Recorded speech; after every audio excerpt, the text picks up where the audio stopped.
should be good. Can someone say something? La la la la la la la la. Test 1 2 3. Perfect.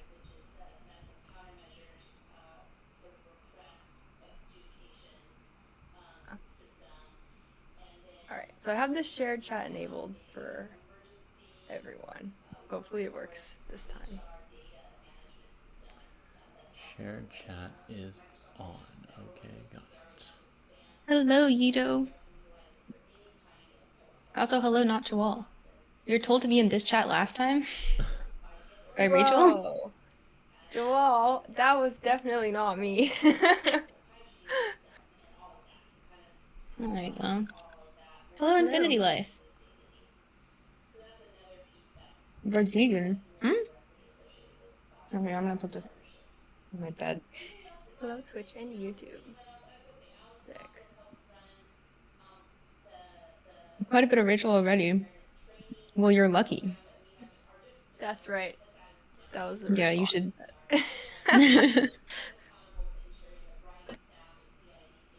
Oh, it's very hot here. Is it very hot in LA as well? No, it's kind of nice actually. Like this morning, I was walking. As soon as I leave, okay. What? Because it was like a little cloudy in the morning, and then during the day it was sunny. But I like when it's cloudy in the morning, because that's when I have to walk.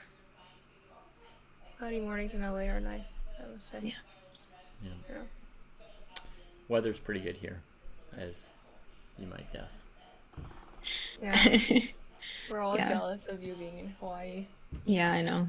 I wouldn't get as much chest studying done if I was in Hawaii, so. Yeah, I definitely get less chest studying done here than in California. That's for sure. You're not going to the beach every day in Hawaii. Why are you even? Yeah. Just kidding. Yeah. I met a few people here this time. Well, I was talking to a few people. I guess I'd met them before maybe, but I talked to a few people who said, yeah, when they first got to Hawaii, they went to the beach every day, and then after a few years, they lost their passion for it. The passion? Yeah. Sad. It's like if you eat your favorite food every day, then at some point it doesn't become your favorite food anymore. Yeah. So, moderation. Yeah. Yeah. Does he live in Hawaii though? That's cool. Yeah, I think he's in Hawaii right now. Yeah, I don't live How here long are you permanently. in Hawaii for? I don't live here permanently, Ito. I spend about 2 months in the summer here generally when my kids are out of school.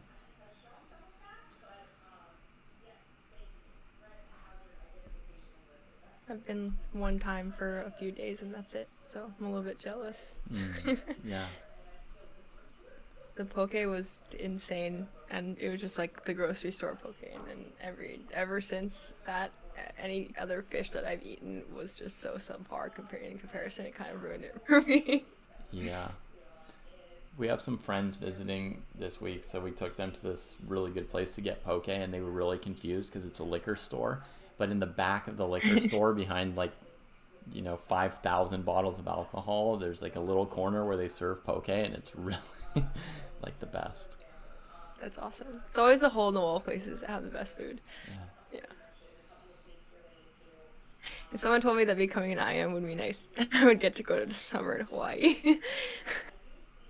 Oh, I would still have been an unrated patzer, but I'd feel worse about it. Okay. Now, there's a chance you can still feel worse about it.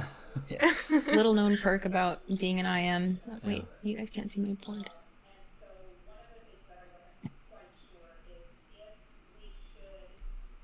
I have yet to play. I need to do a stream where I play some rapid games with the Grünfeld. I haven't actually played, other than the sparring, I haven't played games with the Grünfeld yet. So. Oh, hello, Sack Checkmate. Do you not shout out? Do you not randomly play some Blitz and Rapid or Bullet or stuff like that here and there? I do. I haven't had the time with other studying things. So I'm like, if I have 30 minutes, I might as well do tactics or look through the game or something. So. Okay. I saw Matt playing Blitz for a couple hours today, so he's got time in between his studying. Damn, he's out. But Rachel's all studying this month, huh? Well, I mean, Yeah, I need to finish all the studying before I reward myself with some blitz and rapid, I would say. I see. So late in A each week. reward. Yeah. Late in each Yeah. week, you can binge. Yeah.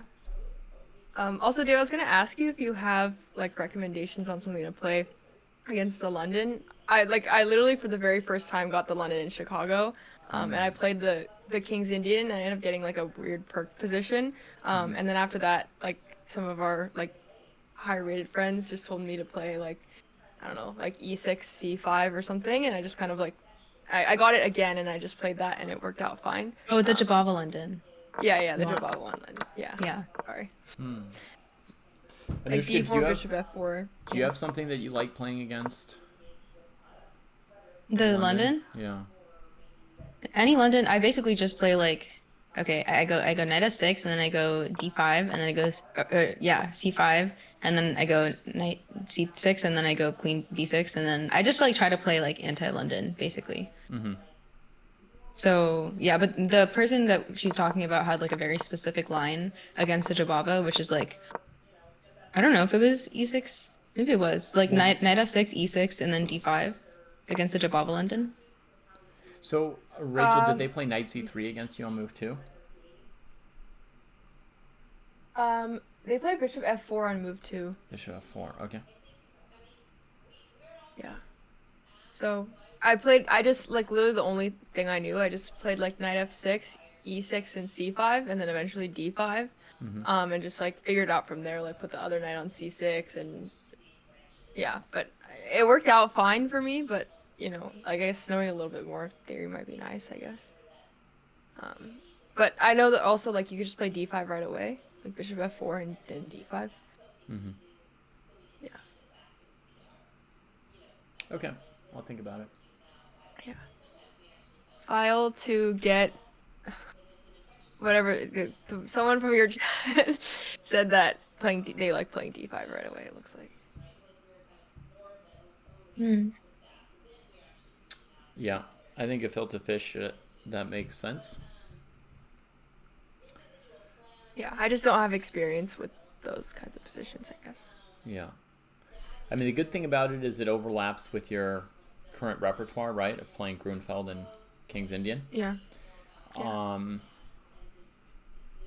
So, when they play knight c3, they're threatening e4. So if you keep playing a King's Indian, you'll actually play a Pierce, which you're maybe That's what not happened to exactly me. ready for, right? So if they play knight Yeah. c3 and you play d5, then you're going to be playing a Grünfeld setup. And if they don't play knight c3, then you can play a King's Indian with your pawn on d6. And, you're looking to play the move e5, right? In the face of the bishop on f4. Yeah. Right. So that's probably what I would suggest that you just brush up on a little bit. Okay. Cool. I'm also adding a goal for the tournament, which is I wanna accept the England Gambit and accept the Smith Mora and like double accept the Benko if I can. So I'm trying to learn those instead of the like whatever I was playing before to avoid it. Yeah. Okay. Just that's what I'm trying to do. So hopefully it doesn't backfire. Yeah. All right. Thanks. Good to know. Do you fear that doing all this training in public will make it easier for your opponents to prep against you? I mean, our opponents aren't going to know until before, and it's not, the risk reward is not worth it, I think. If they prep against my like specific training, then like awesome, because then they're telling me what my weaknesses are, and then they're like hyper training me more, right?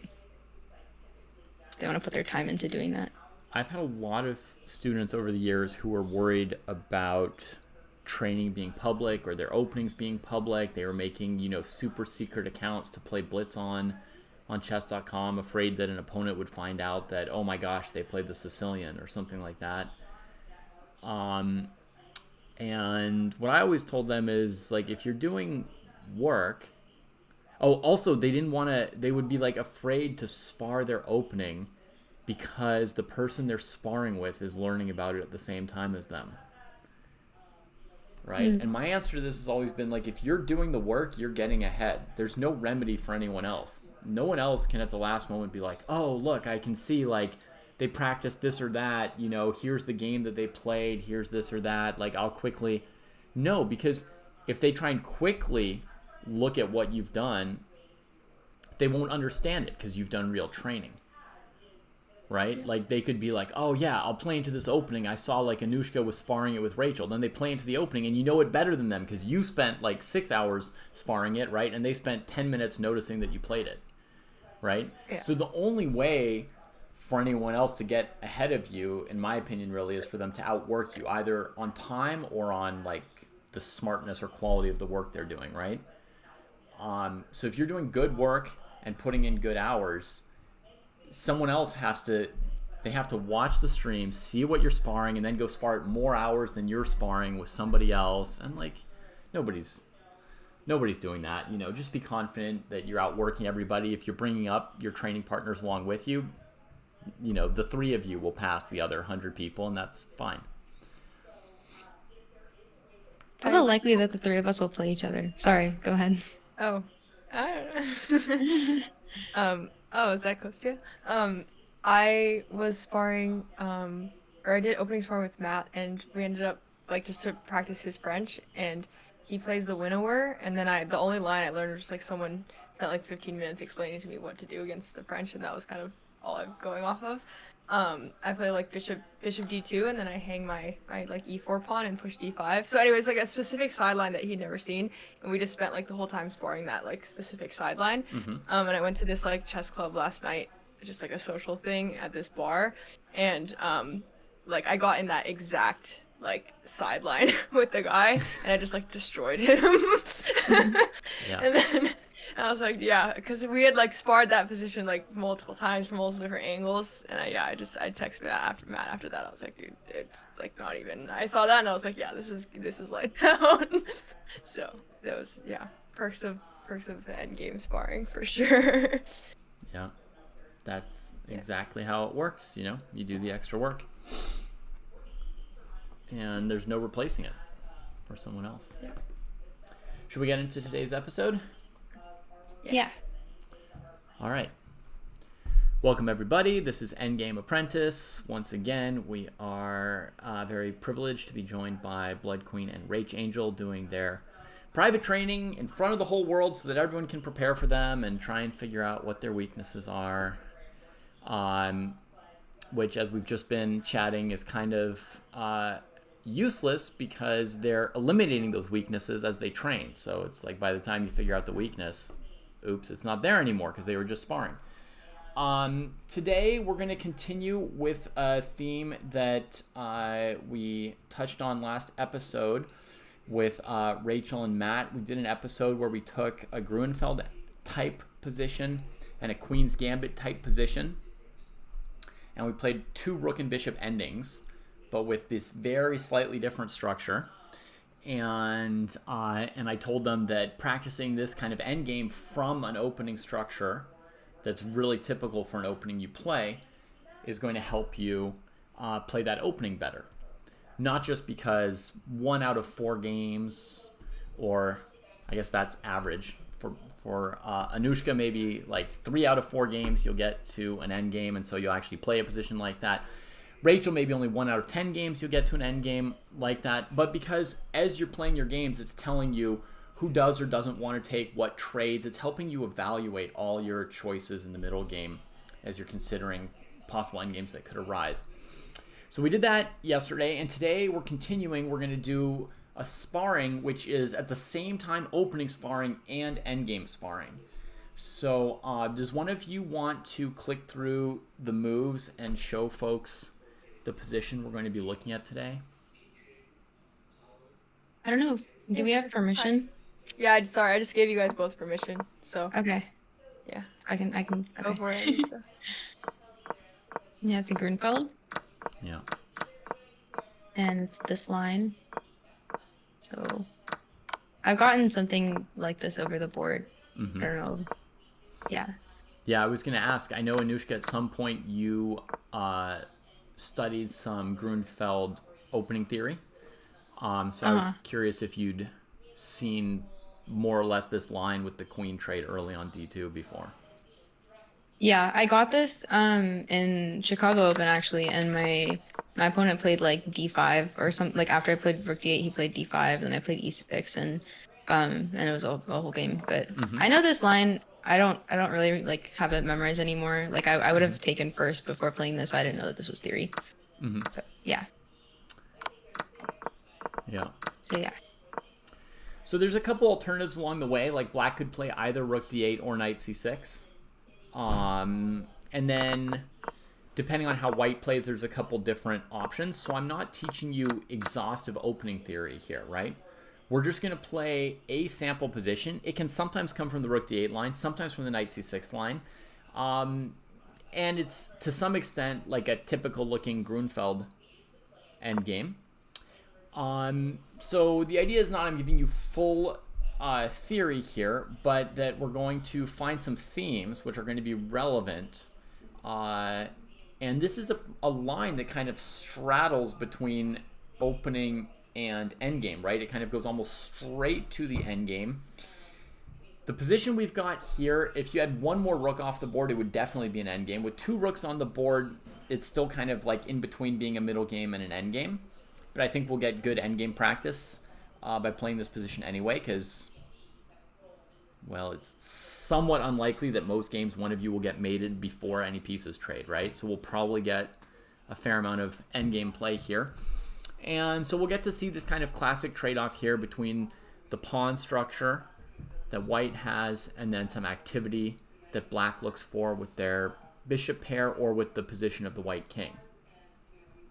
And because we have imbalanced minor pieces, that has some interesting endgame implications that are useful for players who don't even play the Grünfeld, right? I mean, just learning how does the bishop pair play against the bishop and knight?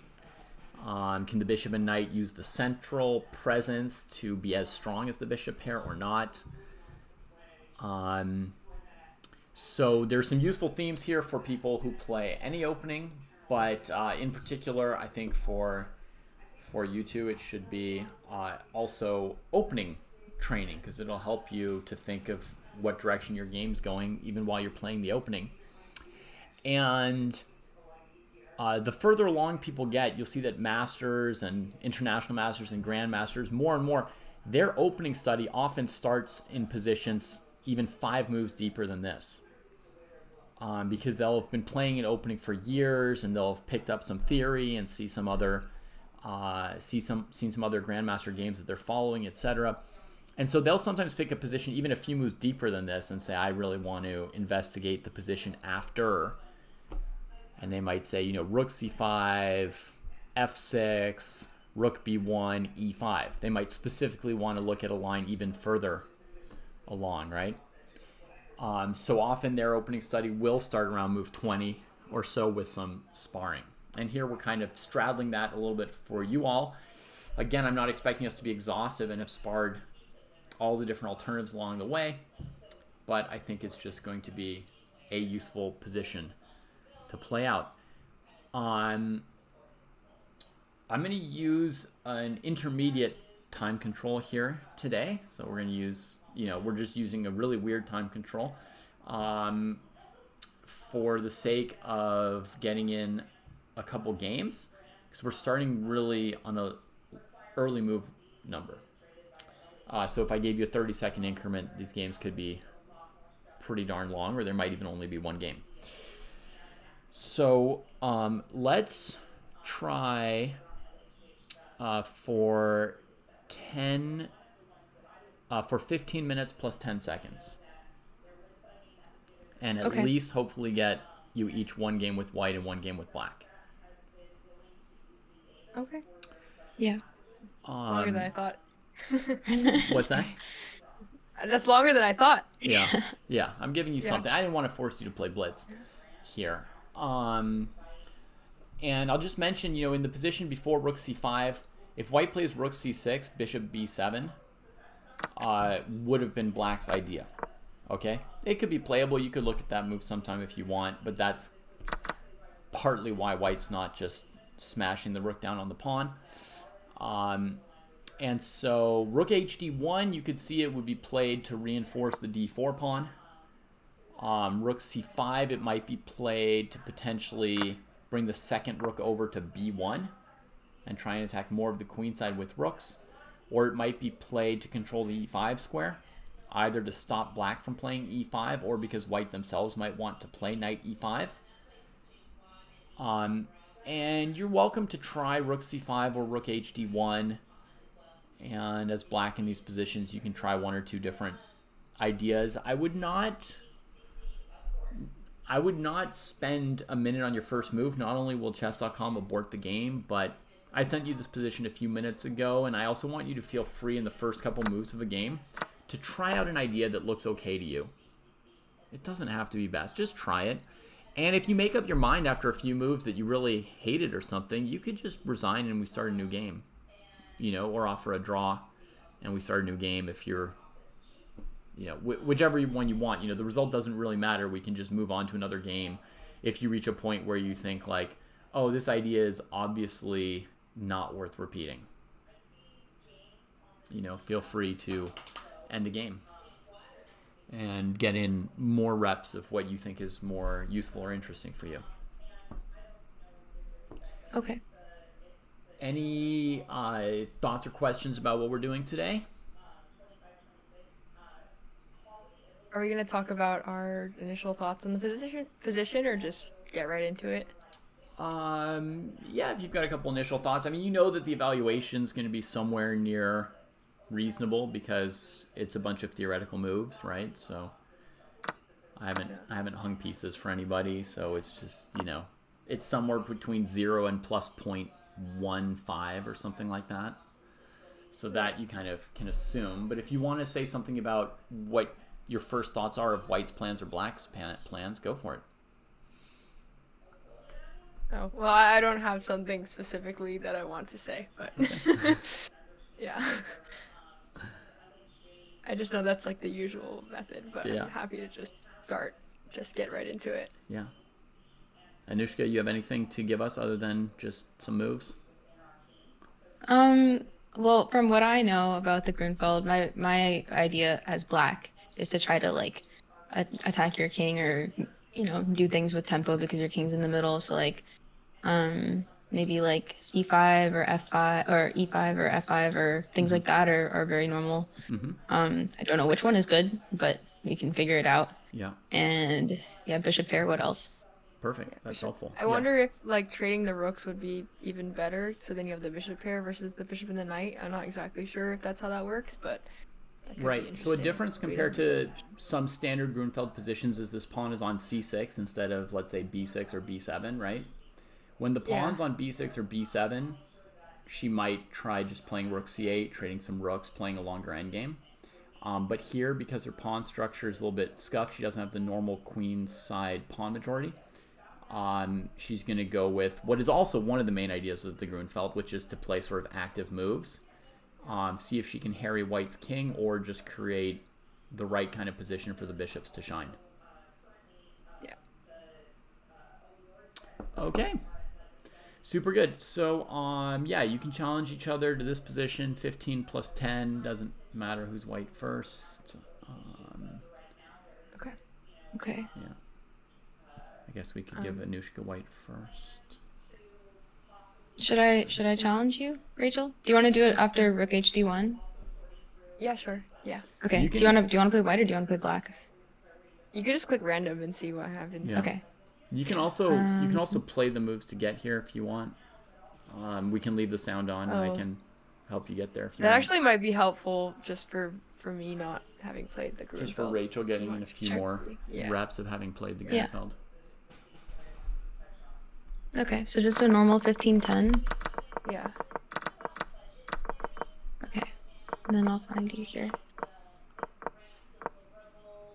Yeah, I don't know if I remember this as white per se.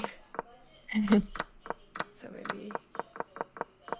Okay, I sent it. I'm just clicking it through it really fast. So c5 and then queen 8. Well, we can talk about it. Like I can tell you, or David can tell us that because like this is different than what I play too. Alright.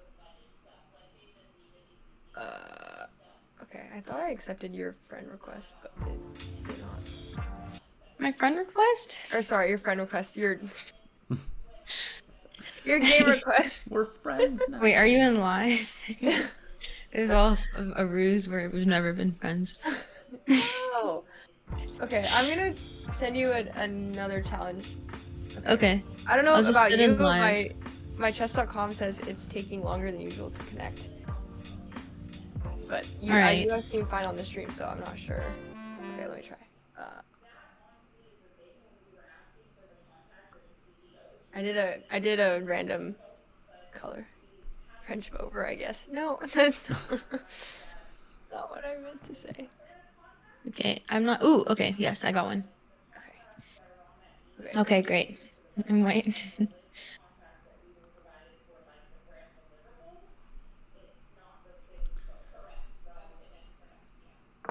So I have to play d5 before you play e4. I remember Yes. that. Exactly. And then She's a Grünfeld pro. Basically. I take this. And then this. And then bishop g7. Okay. I guess I'll have to look at some lines where you take my knight and I take queen takes d5 and see what to do there. Oh, Oh, was that wrong? Oh, sorry, c5. My bad. yeah. All right, let's go. Let's try and recover that with queen d2, Okay. c5, Okay. rook c1, queen a5, And then queen a5. knight f3. Now, had we played this move order wrong as black, in that position instead of knight f3, white could now play d5. The point is the c3 pawn is defended by the rook on c1.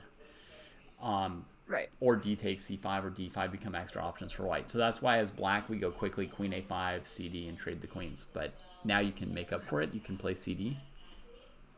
And then trade the queens. Yeah. And now there's either knight c6 or rook d8. Okay.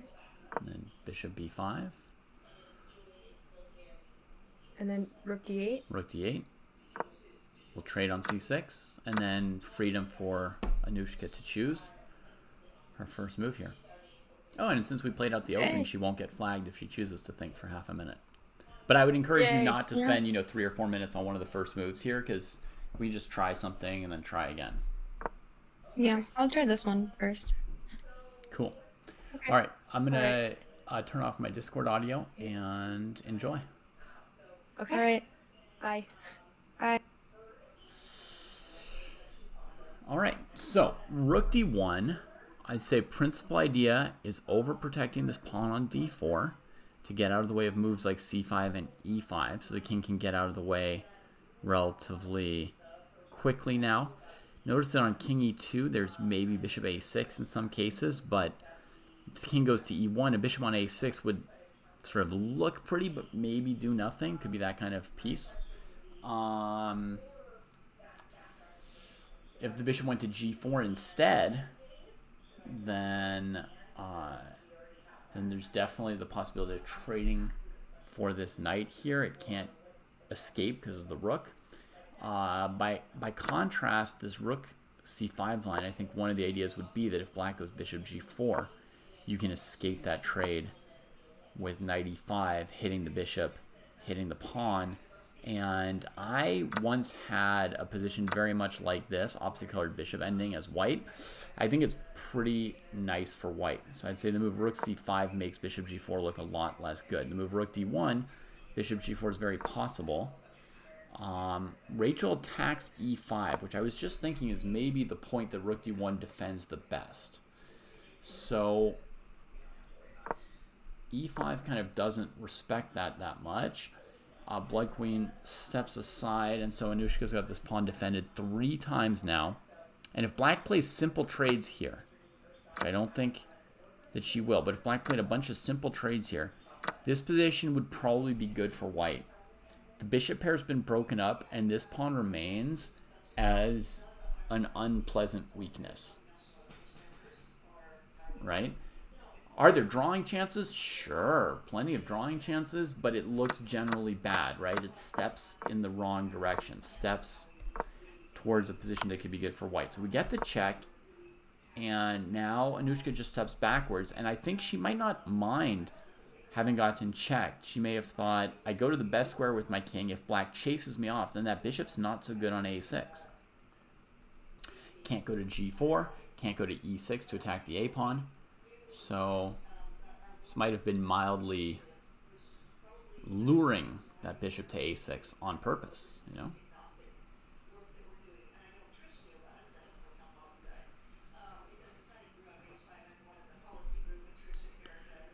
All right, so now Rachel's thinking it over. Pure concession e4, bishop d4 doesn't look good, but white is threatening to take the pawn on e5, right? So it's a real question. Like, what else are you going to do other than trade? Yeah, c6 is hanging and e5 is hanging. I feel like this is a line which we're probably going to say is pleasant for white. Let's see if Anushka wants to really offer that dark squared bishop trade. If she tries to bring the knight to a good square right away on d4 to pressure c6, she does give Rachel the option of going straight to opposite colored bishops. So let's see. What else does she might have to calculate bishop d4, rook e8. Because before, when I showed bishop takes d4, that was very obliging of black to trade and bring white's pieces into good position, right? Normally, you would let white trade and bring your king into good position, leave their knight on f3. So here, a key move would be rook e8 with the idea of bishop takes g7, rook e4 check, winning a pawn plus the game, you know? Even here, we don't even have to recapture yet. We could potentially put our rook on the second rank, protecting the c6 pawn, and then recapture. And, you know, white's down a pawn, plus they're just trying to defend their second rank from black's rooks, you know, so it looks pretty tough for white. Yeah, Anushka did a little thinking here, which is nice, and then she took with the knight, allowing the opposite colored bishops, but she's perhaps ready to answer rook e8 with f3, although then f5. That's exactly kind of the feel that black wants, is that kind of stuff capturing stuff. If black just gave up the bishop pair here, just played the absolute simplest option, does white have much in this position? We're attacking two pawns, but I mean, black could play a passive move like this and everything's defended. I don't see much for white. Black could ignore that and just go rook e8. It seems quite playable as well. Doesn't look like white's going to have a huge advantage here. So the real big question is bishop d4, rook e8. Huh? Bishop d4, rook e8. e5. f6. Oof, it just doesn't quite work out for white. That's surprising. This move is so hard to deal with. I don't personally see a good answer to this for white. You play e5. Technically, you save your pawn for the moment, but all the light squares are good for this bishop now. And even just the move f6 looks like it's really hard to defend even a dark square here against black's light square bishop, which is bizarre. Rook c6 is answered easily by bishop b7. Take and take. Or take without taking, you know, either way. Black's comfortable. So somehow, e5, king here. I thought it might go in white's favor, but this check followed by trading looks okay. I don't see any refutation. Or I don't see any way to for white to even,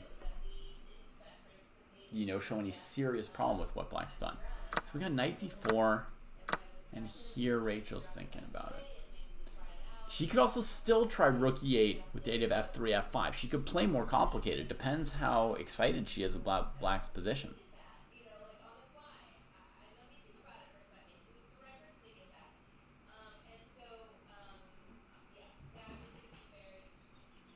Yeah.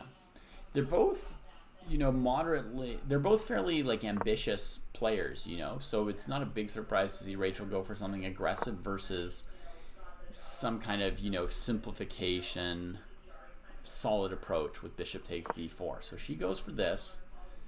Knight c6, rook e4 is not going to be good for white. Rook c6, bishop b7 is not going to be good for white. So you'd expect something like f5, f3, f5 here. That'd be the most basic expectation. f3, f5.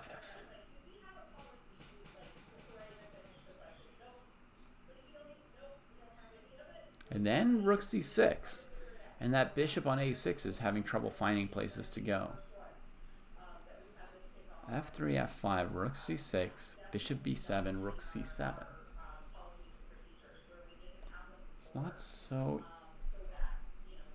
easy for black to find somewhere for that bishop to go.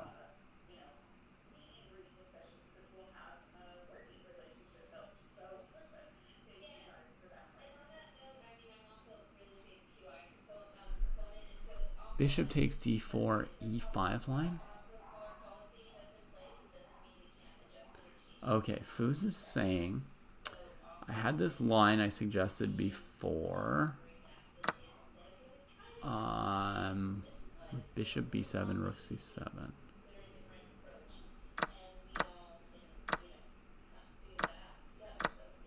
Okay, that's bishop d4.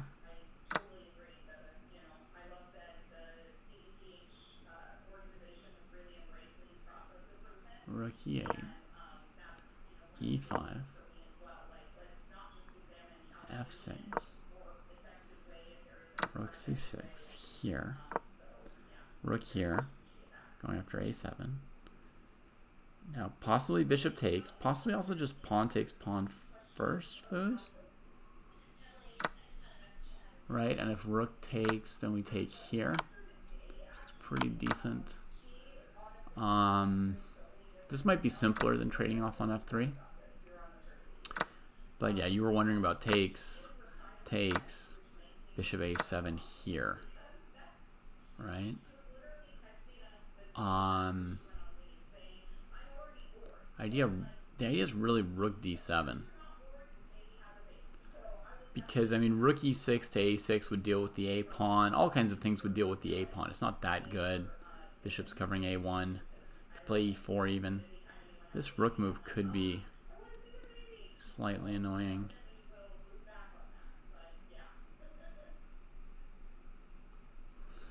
Yeah, it's not easy to stop rook d7. That might be a problem for black. Let's try it without bishop takes f3 for a moment. We'll go here. I don't see rook g7 as very plausible. I don't think white has anything to try and win with at the end. They don't have, a passed pawn anywhere. Taking on e5, black takes, that's bad. So maybe just retreating the bishop and covering the king. And now we could play bishop f3 for a tempo. But it's still rook d7 that could be the issue.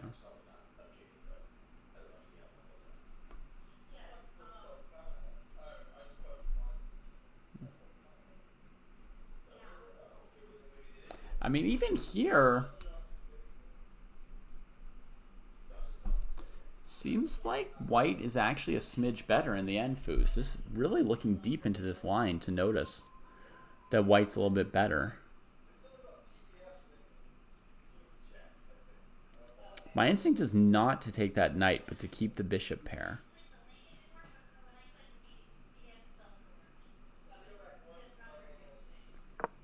But this is not a very impressive move if I want to stop rook d7.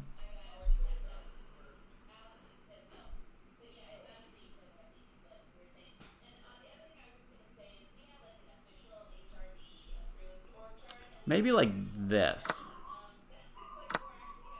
Come to the C file. Try and chase this piece. If you go rook d7 and I trade rooks, it's a draw. I'm going to be pretty confident. So you have to either win this pawn very cleanly or keep 2 rooks for the 7th. So if you keep moving around, I'm going to keep following you with my rook. Let's check if you grab the pawn. Takes, takes, takes. So now on rook a8, there's rook d7.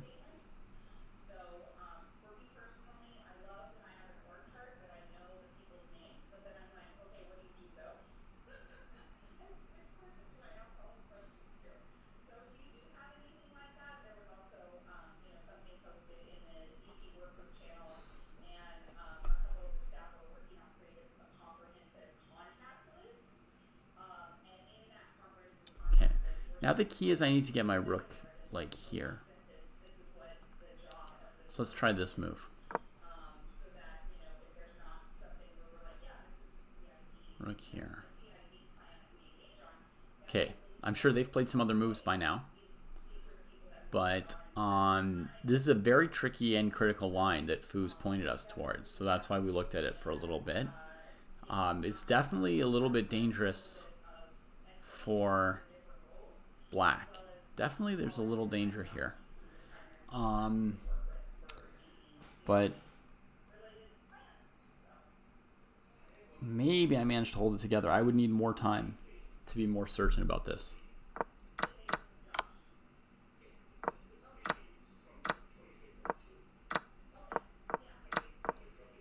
Okay, so in the game, bishop g... No, sorry. In the game, e d4, knight takes, rook e8, f3 defending the pawn, f5 going after it, and now rook c6. Anushka puts in some time, and this is the concern for Rachel, is that this bishop has sort of nowhere to go. Because bishop b7, rook c7 looks like it's only helping white even more. The bishop can no longer go to e4 with the pawn on f3. Like when the pawns were on f2 and f7, bishop b7 takes e4 was easy for black. Here, we're looking more like at a move like bishop c8, right? And then when black takes on e4, maybe later white will play f4 to keep the bishop a little blocked in. And yeah, we might see white able to achieve something or other here, right? Maybe we start knight b5. That stops bishop d7 with this rook. And it has the idea of knight c7. In fact, against fe4, we don't even need to spend a tempo on f4. We just play knight c7, right? And that's going to be a plus for white. So now we're trying to play knight c7. We're trying to play knight d6. You know, we're maybe taking on a7. Yeah, it looks worrisome for black. I don't think Rachel's found an answer yet. Yeah, so she's still thinking after rook c6. She more or less opted into this with the critical decision not to trade on d4 right here and go after the e pawn. You know, trust in the bishop pair, trust in the white king on e1. You can understand the themes that are guiding black to feel like, yeah, it should work out for me, right? I've got the bishop pair, that king on e1 looks bad, I've got f5 coming, you know, I've got dynamics. But concretely, where do we put our piece?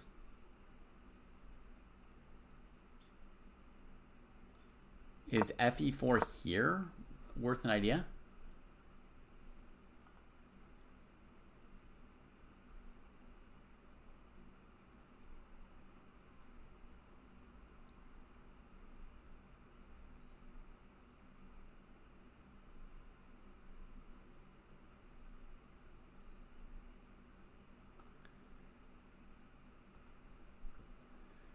That seems like a wild sack. Rook takes. I guess you want to take here. And then the king goes here. So white's got a knight against one pawn, it feels to me. Yeah, I personally don't see how this would be plausible for black. Bishop b7's the choice. So now it would be rook c7. Imagine these couple of moves are a little bit easier for white to play than black. So Anushka should try and get like a little time lead here. You know, rook c6 could have been played quickly in my opinion, then rook c7 could be quickly. You can put a little pressure on the opponent. Because in chess, sometimes your position is better or worse. Sometimes your opponent's position is better or worse. But there's also something separate, which is how hard or easy are your moves to play. Sometimes you've got a bad position, but the moves are easy to play. Someone else has the advantage, but their moves are very hard to play. In those situations, the person with the bad position wants to at least take advantage of the fact that their moves are easy, right? Play those moves quickly, and then the person with the good position feels all that weight and responsibility of proving the good position when it's really hard to find the right moves. So I think it's important to recognize when a couple of your moves are easier and your opponent's moves are a little bit more unpleasant, and try and put some of that pressure on them. You know, get in your easy moves. I guess it wasn't that easy if Blood Queen didn't even go for rook c7 though, huh? Here, yeah, Rachel should not really trade on e6 because that would leave the bishop on g7 attacked. So she first takes off this pawn and then tries to keep the bishop blocked on b7. But essentially, do you see what the maneuver rook e6 just did? She had this powerful rook on c7 that black is not really able to challenge, right? And sent it, essentially traded the worst piece in Rachel's position on a8, right? See what a bad sequence this was for white? Spending time to go trade on a8 with that rook. Position remains interesting, but that's a major mistake for Anushka to go trade off that piece. You know, I mean, even just rook c2 would be better than going and trading your rook for that one. You never want to make that effort yourself.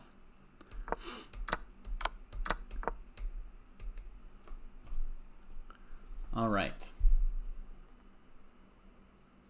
So there was a question about what the students are training for here, right? So Anushka and Rachel do have a tournament coming up, and Matt and Kostya, all four of them are playing in this tournament, this Maya tournament in Portugal. And, you know, they're in general training around the clock, around the year anyway, because they're all pretty into chess. But it is helpful to have a specific event now and then to sort of narrow our focus a little bit. So I had each of them come up with a goal for the tournament in a month.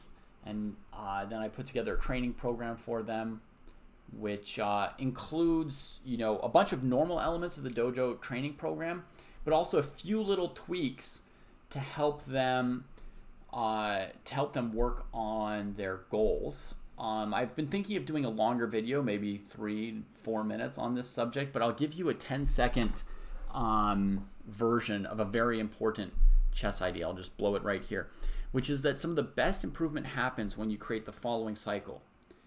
Tournament. You play some serious games. Analysis/reflection. You look over the games you played and figure out some weakness or two weaknesses or something that was like a problem for you at that tournament. Training program.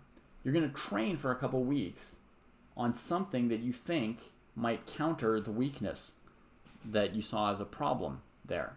In addition to the plan of how you're going to train for a couple weeks based on the games you played and then looked at, you're also going to set a goal for what you expect of yourself at the next tournament related to the training you did, right? So you've got training that's related to the lessons that you learned from the games you played, and then you go to the next tournament and you've got a goal for how you're going to perform on that thing you were just training on, right? Like, I'm going to be more patient in good positions, or I'm going to be more decisive in good positions, the opposite kind of goal, right? And then you play another tournament, and in the tournament you play better because you're focused on that goal you had. You play the tournament, and then we come back around and start turning it into a cycle, right? After we play that tournament, we look at the games. We figure out, first of all, how do we do on the goal we had before the tournament, and what's our current, what weakness do we see now? Should we keep working on the previous goal, or should we move on to a new one? And then again, by looking at our games, we decide if we're going to continue with the previous goal or move on to a new one, or same area of chess improvement, but we increase our goal, right? So if it was to reach the end game with 20 minutes on the clock, now we're trying to reach the end game with 25 minutes on the clock. If we've been working on our time management, right, you might up your goal a little bit. Or if your goal was to get good positions in 4 out of 9 openings, now your goal is to get good positions in 5 out of 9 openings. So you can create incremental and specific goals in whatever area you're working on. So you have a choice to increase the goal a little bit, or to switch to a new goal, and then do your next couple weeks of training, head to a tournament with a new goal, and around you go. All right, let's catch up with them. So after f4, trying to keep this bishop locked down and leave an isolated pawn for white's king to strike at. Rachel thought for a while and brought the rook to the open file, right? It was now blocked by the e-pawn. Put some pressure on the knight. We're going to get a trade here and here. Now it's black's move. She could go into opposite colored bishops by saving this a pawn, or she could keep her bishop pair and potentially sack a pawn. I would not give up my pawn. I say as she gives up her pawn.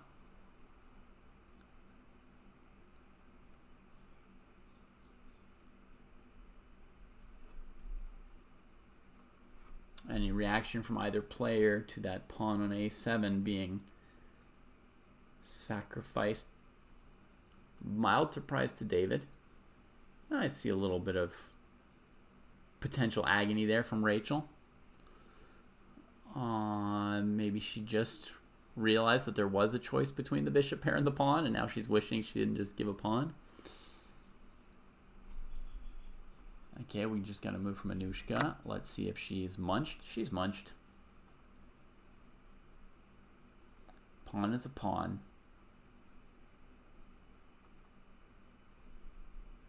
Now Rachel's got to steady herself a little bit here.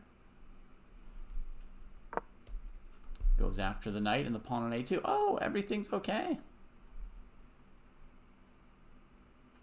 How nice. Knight c5, there's a pretty awkward move for black bishop d4. A little bit awkward. Wait, bishop d4, knight takes e4. Bishop takes a7, knight f6, check. Whoa, that's weird. Hang on, look at this. The point of this is on bishop a2 to win back the pawn. But if you go bishop d4, seemingly freezing their pieces badly against the side of the board, it seems white can draw with this stupid move. And that's an unusual little tactic, I gotta say. That's a weird pattern. You could stare at it for 30 seconds before you convince yourself that white's not hanging a piece.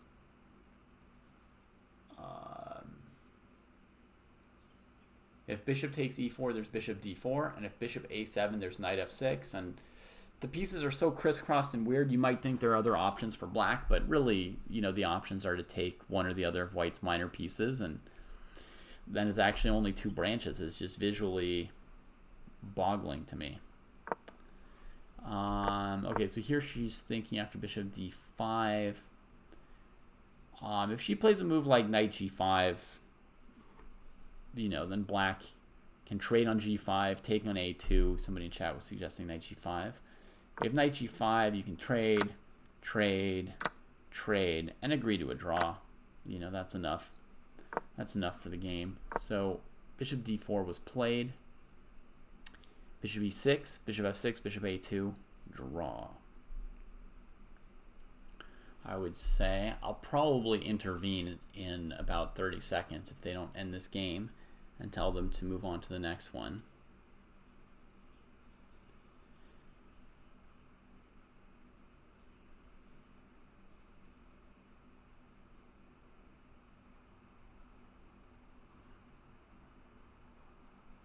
I mean, in the heat of battle, they shouldn't be thinking about ending the game. It's helpful for the sensei to step in now and then in a situation like this and tell the players that they can stop. In a game, it's great to just, go all out, not even think about offering draws, just keep looking for stuff, play until there's nothing left. And these two like to avoid draws and, keep looking for ways to win.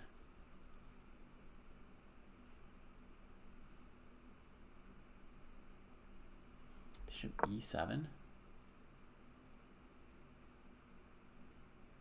Super bizarre. Super bizarre. You see that there, right? That will to win from Rachel. Foos correctly points out that if you trade like this, then white should play on. Because then there's a knight against a bad bishop, right? For black, if you were trying to draw, which you should be, this is the clear draw. You take this way, and this way. And with opposite colored bishops, I mean, I would honestly hope that these young women could draw against Magnus in this position. But Rachel wants to win, so she keeps the bishop pair on the board for the moment, technically speaking. Knight c5 comes in. So now, if bishop a2, white will take the pawn on e4. Kind of want her to take here, and start a new game. Maybe I should just stop him.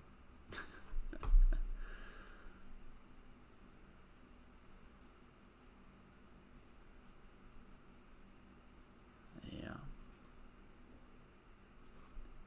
Bishop a2.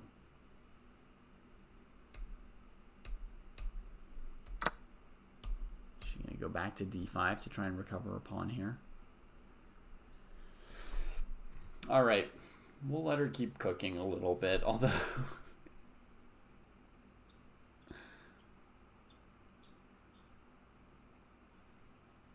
if she avoids bishop d5 because of knight f6 check and tries to win this down a pawn with, king f7 or h6 or something, that's going to be getting into Gukesh territory.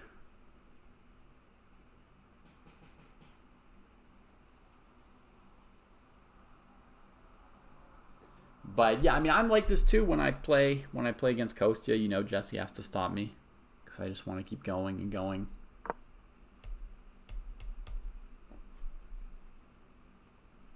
And it's also, you're fighting for every little moral victory, right? You want your opponent to feel lucky and beg you for the draw so that next game against them, you've got that psychological initiative, right? That they feel like lucky to have gotten a draw. And they know that no matter what happened, you were pushing them around.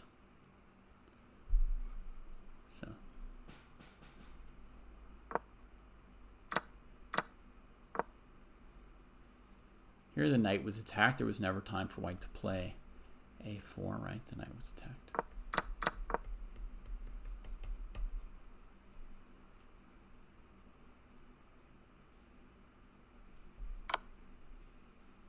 All right. Good job, Anushka. Okay. Great work, you two. That's enough for this game. Okay. Let's agree to a draw. Yay. You've done good. I know you would have kept going. You have incredible fighting spirit, and I commend you on it. You should definitely keep playing to your heart's content at all other junctures, except right now I want us to get more games in, so I'm going to cut you off. Okay. Sounds good. Any thoughts about how this went? Before we play another game, let's see. The first big decision was to go for e5, right? Did either of you have a strong feeling afterwards that e5 had been a good or bad move? I wasn't sure. I just was like, okay, first couple moves need to be a little bit faster. So I was like, okay, we'll see how this goes. Right. Yeah, perfectly. And then once you saw how it went, do you feel like the move was good or bad or still unclear? I wasn't unhappy about it. Yeah. Mm-hmm. I wasn't like ecstatic about it, but I wasn't like, I made it work, I think. Mm-hmm. So yeah, I was okay with it, I think. Yeah. Anushka, any thoughts on e5? I felt like I should have something after e5. Like e5 didn't feel right. Um, but Yeah, then it didn't I don't feel know. right to There me was either. enough. It what?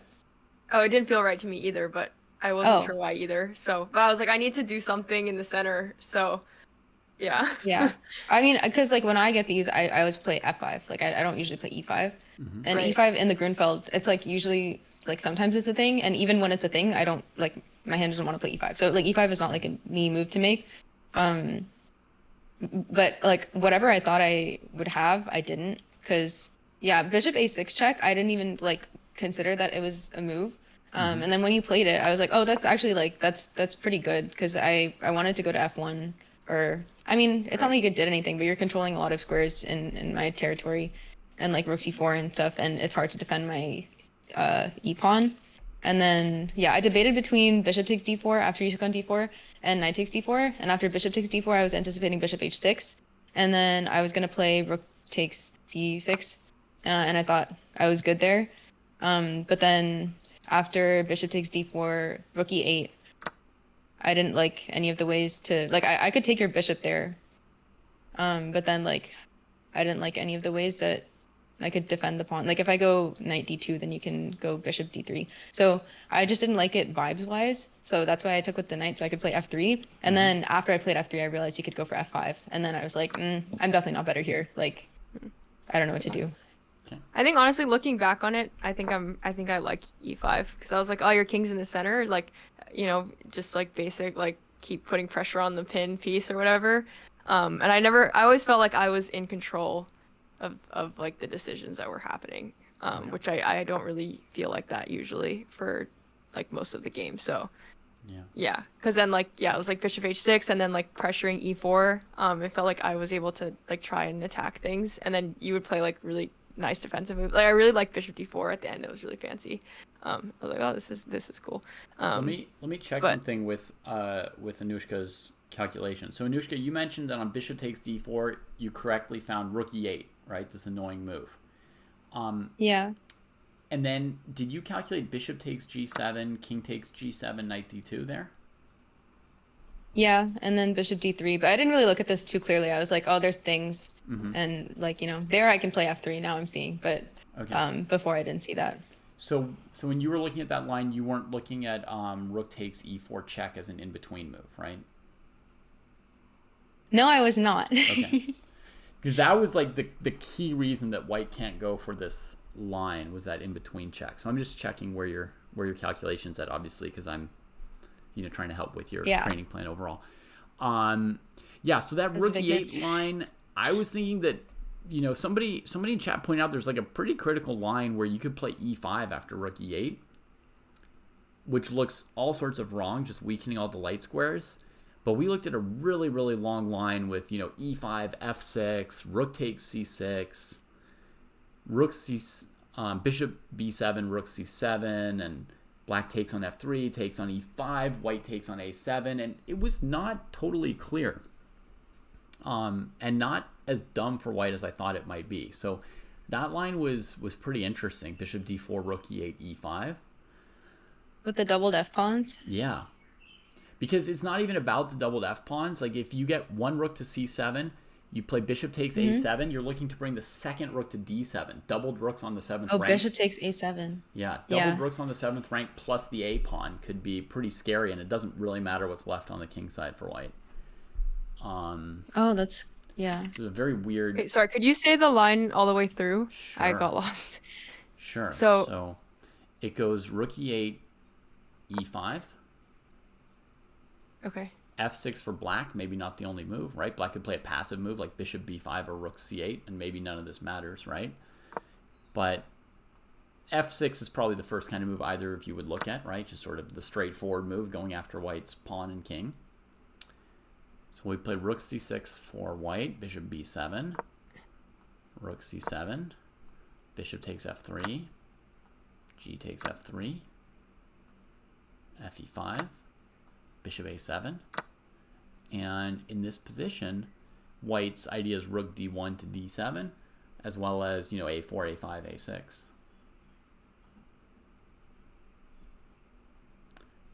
wreck structure, but it looks pretty tough for black at the very end. So there's I probably would have never even considered e5 as a move here. yeah, there's probably some good alternatives. Anyway, we're gonna move quickly towards another game. I'll share one or two ideas with you, which I don't normally do, but I thought the move rook d1, it looked like the main point of rook d1 is to strengthen the d4 square. So when I saw e5, I thought, oh, that's slightly surprising, right? Black's trying to attack straight into the point that white is kind of defending the best with rook d1. But then when I saw this idea with ed4, rook e8, it was like, oh, it's not so... maybe e5 works really, really well. And now I'm wondering if after e5, white should maybe put the king on somewhere like c2 or c3. Now, I'm sure the plan was not to put the king on the c file, blocking the rook on c1 initially. But actually, since there's a pawn on c6, it's not an open file for black's rooks, not an open diagonal for black's bishops. And the idea for white would be, let's just get the king off the d file, force some trades on d4, simplify to some technical position where my king on c2 or c3 will still be better than black's king on g8 in the end.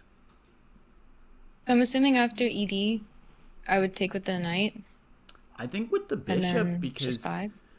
because you take with the And knight, bishop h6. black can always get the if you take with the knight, black can always go for the opposite colored bishop trade on d4, and the advantage is pretty small. Bishop d4, bishop h6. Now here's a doozy of a move for white. Bishop f6. Boom. Oh. Yowza. After bishop check, I just move. There's no bishop check, is there? Or back The to king on g7. c2, right? Oh, Or- bishop f6, bishop f6. Yeah. Sorry. Yeah, that's pretty... White king could potentially be on c2 or c3 in these lines, which will lead to slightly different tactics, right? But Yeah. but this position Yeah, you gotta take that rook, right? looks Yeah. vaguely Or rookie. promising for white, right? That's kind of Yeah. It's like, how do I play this feels like an only move that I wouldn't see over the board or here or like, Bishop so like, how do f6. I play these positions and not, yeah. It's not 100% an only move. Like, how bad would it have been for you if you just played rook to b1 here? Responding to that threat on your rook? Not that bad. I guess the line that I was looking at, I was going rook c2, and that obviously loses. And then I would just see that, freak out, and then not play bishop takes. That's like how my brain would work. I see what you're So saying. Yeah. I'm So gonna run it's like to I the have to bathroom. see it. Okay. Okay. Okay. So yeah, on the one hand, you could maybe just play rook b1 and just keep playing. Another thing that might be kind of like heresy to you is there are some positions where you might even be able to play bishop back to e3. And the point is, obviously bishop f6 is way better than any of these other moves, right? But if you had to play like a position like bishop e3, your point is when you break up their bishop pair, your knight has options for playing around their remaining light squared bishop. Your king's on the queen side, and your goal is still to kind of win their c-pawn or get a rook to the 7th rank because your rooks are on the open files first, right? Which like the rook b1 move also tends to do, right? Is you want to take these open files, trade a few pieces, and then land on a7 or c6 with, a rook or a bishop or a king even. And then just, try to convert an endgame with a small advantage. Okay. Yeah. So my thought would be, and I'm just experimenting with pushing you all in a certain direction a little bit, but my thought would be that if we want to try e5 again as black, either you or Rachel, and you don't have to play e5, but if one of you wanted to play e5 again, I would look at either king c2 or king c3 for white and see if that makes those rook e8 moves a little less tactical for black, right? Because rook e4 check won't be check. Okay. Yeah. So that's, yeah. So Rachel, I was just saying, I'm just like helping you guys a little, pushing you in a certain direction. I think if you guys want to repeat the e5 line, you might want to try either king c2 or king c3 for white and see if the king's better placed on the c file so rook e8 to e4 isn't check. Right. Yeah, it seems so counterintuitive because it's like the king seemed it Yeah. seems super exposed on c2, but after playing that game, it's like, okay, maybe that's the way. It's just it's so hard to see, like, I definitely struggle with like initial moves that feel wrong in the game. Like, how far do I go in calculating and seeing if they're actually good down the line, and how much do I trust my calculation? So Yeah. I feel like this is good training for that. Yeah, let me show you guys one line just as an example of how I think about this position for white. Let's play e5 king c3. And that move almost looks like the craziest, because a few moves ago in the opening, we were trying to defend a pawn on c3 against that bishop. We were like, rook c1 as fast as possible. Let's defend the c3 square because that bishop's so scary. Now I'm running my king onto that square, right? But okay, I'm threatening knight e5, which would be really, really good for white, right? So I'm gonna just follow my thinking for a moment for you to give you a sample variation. Bishop to g4, fighting for control of e5 and d4. Now I will play pawn takes e5 for white. So if black wants to get back their pawn, they need to trade on f3, right? Yeah. Are you following the line so far? Yeah. Black can throw in rook takes d1, rook takes d1 if they just want to give up the d file, but I'm not going to do that right now. There could be some tactical reason, but... So now we're going to go bishop takes f3, g takes f3, bishop e5 check, recovering the pawn. The white king just keeps chugging up the c file, you know, and in the endgame you don't care that much about getting checked, right? The king goes king c4 now. And so let's just consider this position for a moment after 19 king c4. Material's equal. I've doubled my own pawns, right? But what's the premise of what white's doing? Well, they're looking to maybe trade one or both rooks, move the king up to c6, take the a pawn. They're just trying to win with their a pawn, basically, right? It's just insane to me that you can see all of that, like, after, you're like, okay, where do I move this king out of the way? And you get to this point in your head and you're like, oh. Yeah. Yeah. So it depends partly on bishop h2 not being a great move for black in this position, which you'd have to tactically double check, right? But the idea would be like bishop h2 f4, that the bishop can't get out without at least sacking the g pawn, which doesn't look good for black. And yeah, if black ever goes rook d1, then part of how we're trying to win is to just play rook d7 at some point, right? Just say our rook's better or something. And if black does nothing here, I might go a4, a5, a6, moving nothing else, right? Imagine that technical approach to this position. a4, a5. Because, I don't know if I want to play king takes c6 with both rooks on the board. And I don't know if I want to play rook d8, bishop takes a7, rook a8 just yet, where you win back the pawn on a2, right? But every move my pawn gets closer to a4, a5, a6, I'm winning a race for later, right? And at some point, I will bring my king take on c6 and go king b7, or I'll trade rooks on the d file and play bishop takes a7, or something like that, right? So you can see the premise of how this position could be a way of pressing an opponent. Then hopefully that's just a useful little tidbit. Yeah, it feels wrong, and then you actually look at it and you're like, wait, this king is oddly safe on c3, because the e5 is falling, or there's like, how do I even use that g7 diagonal? Yeah, that's really nice. All right, so we got Rachel with white now. We'll go through the moves together audibly again. And Okay. Rachel, you have a choice between rook d1 or rook c5 when we get to move 15. Okay. Cool.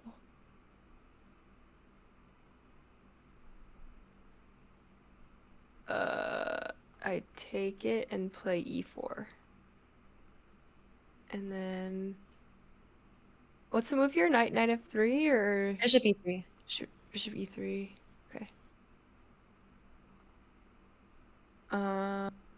Rook c1? Yeah. No, queen d2, sorry. Queen D2. Oh. Okay.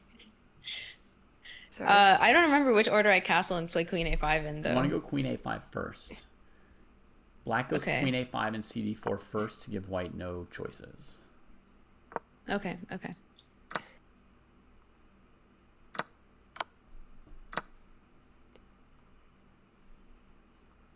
I guess I'm castling. So you castle and I play knight f3. Yeah, and then I play.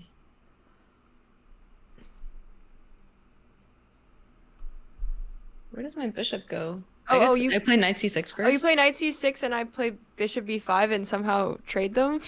I think I play rook d8 first. You can also play rook I d8 think first both if are you options. want, and then Okay. bishop b5 is played because white sees knight c6 coming. Okay, yeah. Okay, I guess it's the same thing. So it doesn't really matter. Okay, and then now I can decide between rook c5 and rook d1. Yep. Okay, cool. All right. Have another great game. Okay. Bye. Bonne chance.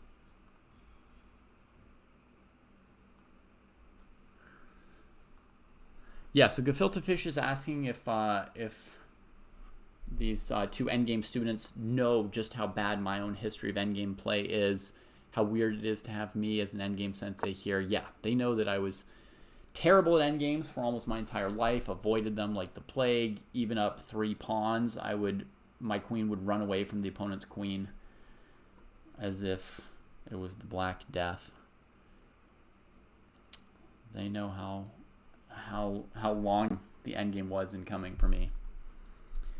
All right, so we get a different look. Rachel goes for rook c5. This move stops e5 pretty much, it looks like, because of knight takes e5. Rook c6 is somewhat less advantageous for white in general because of bishop b7 and taking here.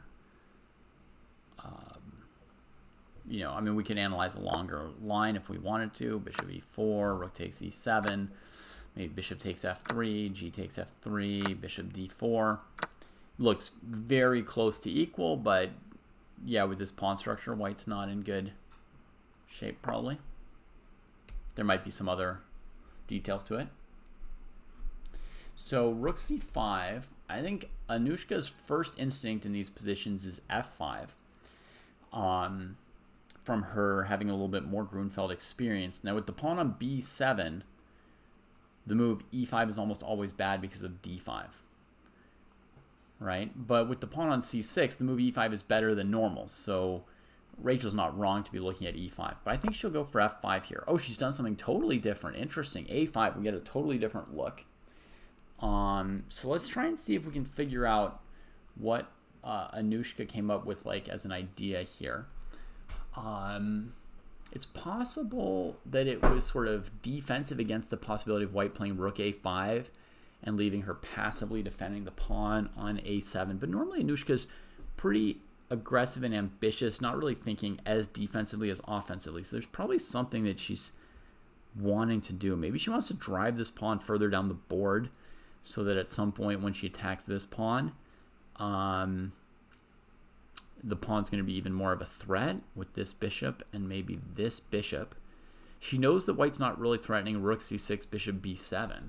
Maybe she just is not really worried about what is Rachel doing. She wants to see if Rachel has any great plan for white. And meanwhile, she just calmly expand this pawn here on the a file. Make some more room for black's queenside pieces. In a way, this develops the rook on a8. On a8, the further you push this pawn. Another move in that style would be rook to b8. It's a move that I've thought of here, and I think maybe white would play king c2 in response, just covering rook b2, preparing to just trade off some more pieces maybe, get off the file of this rook. And in general, I think white's plan is something like knight e5 and rook to b1 and make some trades, leave black with these bad pawns, you know, and just trade off some things, and then also your king will maybe be closer than theirs after some trades. Let's see. So Rachel goes to this extra file, which looks reasonable to me. And now you might start to have threats of rook c6 as well because bishop b7 is out. In addition to the fact that it's just glorious to have another file, right? I mean, how many files would I like to have to my name? 2 at all times. 2 files. Yeah. And every file you conquer, I mean, some people get excited about winning a pawn, but winning a file is pretty similar. It's really, really nice. Depends on how rare files are. In positions with, 6 open files, taking a file is not as big a deal. In a position with 2 open files, yeah, it's really good. So scarcity, supply and demand of files, is actually something that applies in chess. All right, we get bishop g4, going after the d4 square, right, by looking to remove the knight. And now, important choice here for Rachel between defending this pawn with the king, right, or plopping this knight e5 move. Now, knight e5, I think, is kind of the point for white here. But that is not going to be the case in every single position, and it's up to Rachel to sort of have a look at it and estimate how good it is right here.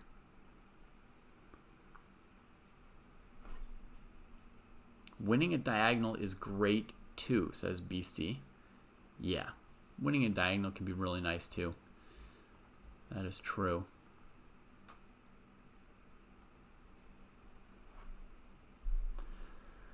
So as white, well, first I would look at knight e5, and then I would look at the king moves. First of all, if black trades on e5, like the simplest option, the first thing is, like, Rachel would have to know or believe that this endgame is very nice for white despite opposite colored bishops. The remaining black bishop's not very good. White plays f3. Pawn structure is good. We've got the file. We've got the targets. Very active pieces for white. So that looks very nice. Black could try something with f6, then e5.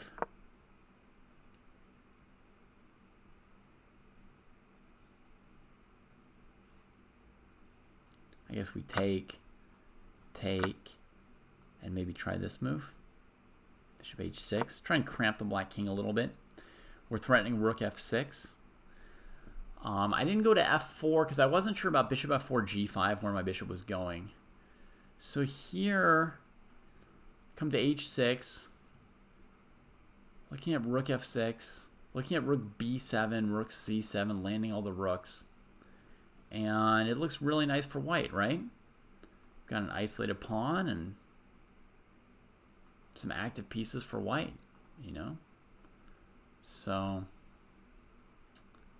yeah. That looks pretty good.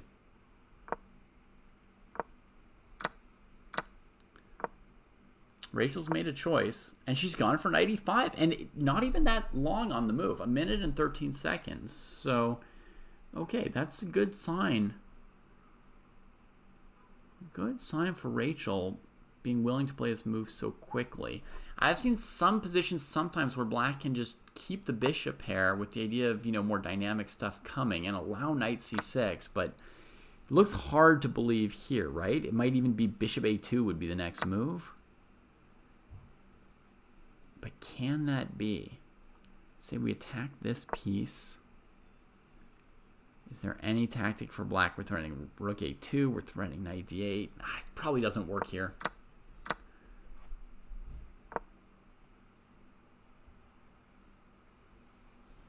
think Rachel's being distracted a little bit here by her chat as she plays.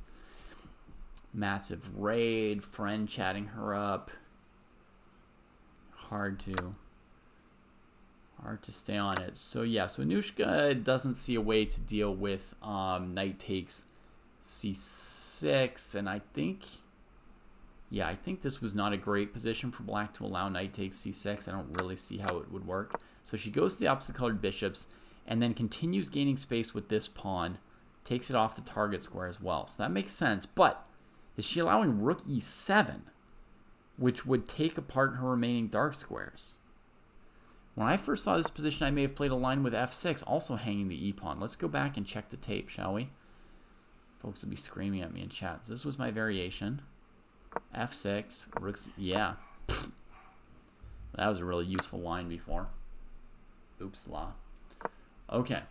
So we're even, Anushka. We both forgot about the e-pawn. The e-pawn looks like a very big deal to David. That looks like it frees up this pawn majority in the center, right? To start being like a thing that can make past pawns. Plus, it breaks the dark squares around Black's king. It just, they're so weak then, easy for White to create attacks, even in this endgame. So, yeah, Rachel's in really, really good shape here immediately. Does she take the pawn? She does. Any reaction from her opponent? Dons a baseball cap. Is it a thinking hat or an I don't want to see it hat? We'll find out. I guess the idea would be like bishop e6 here. There's no d5 yet.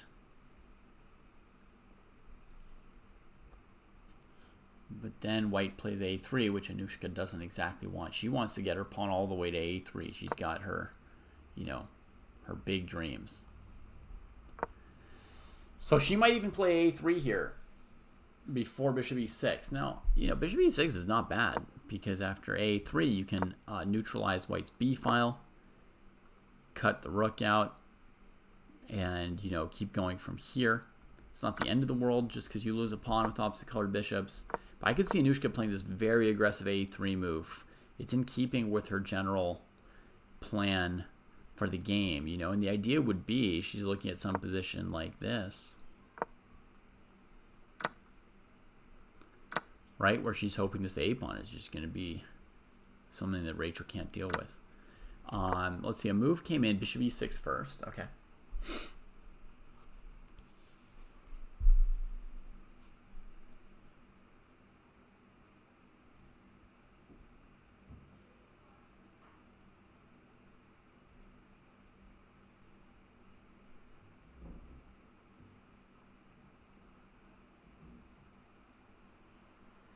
Why not bishop e6 first?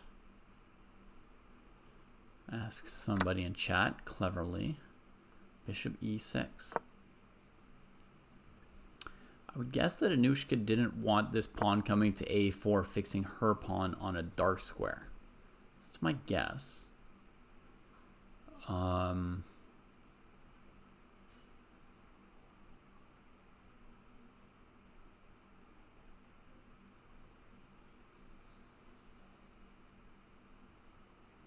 Yeah.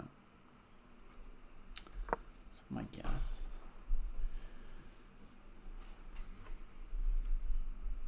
Both players using their time relatively well throughout these games. They're spending some time, but they're not tanking. They're doing a really good job of playing, playing mid-range. I keep shaking up the time control on them, which is difficult and challenging, but I have like different goals with each position and with what I want them to be working on. So in a sense, it's making it hard for them, but I'm continually giving them what I think is appropriate for what they're up to, and they're doing a good job of keeping up with it, rolling with all the different terrains I make them play on. And it's not easy to, to just be ready for any challenge, to be thrown into this endgame or that endgame or this middle game or this opening, and, this time control, that time control.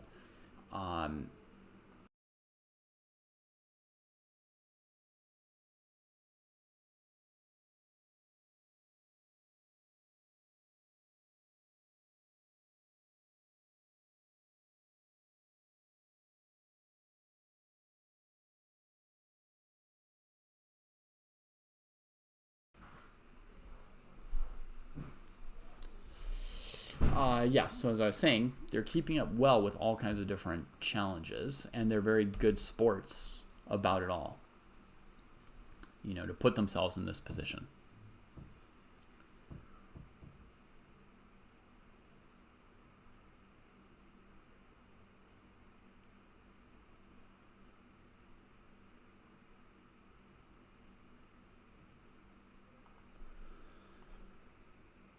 Rachel's thinking a long time when it seems she more or less has to play a3. What else might she really be considering here from White's side?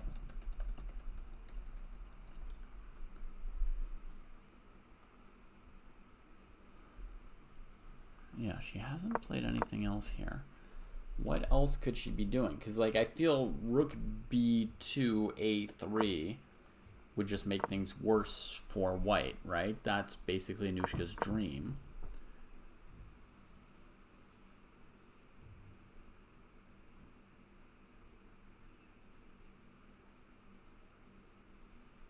Okay, we got to move, finally. A3 comes in. Yeah, I'm not sure what she was thinking about so deeply there. It'd be interesting to find out.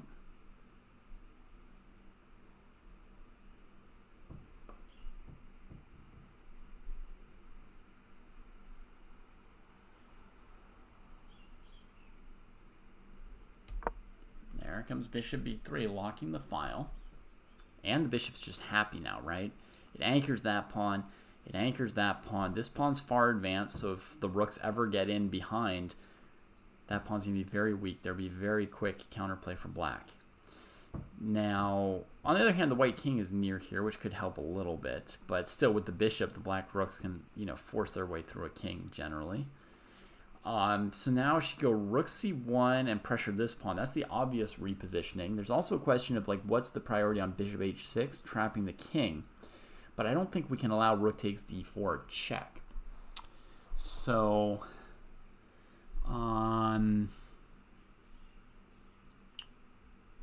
yeah, rook c1 and rook c8. Those moves were clear and quick and clear for them. Queer and click and queer. So now, yeah, can white put any more pressure, huh?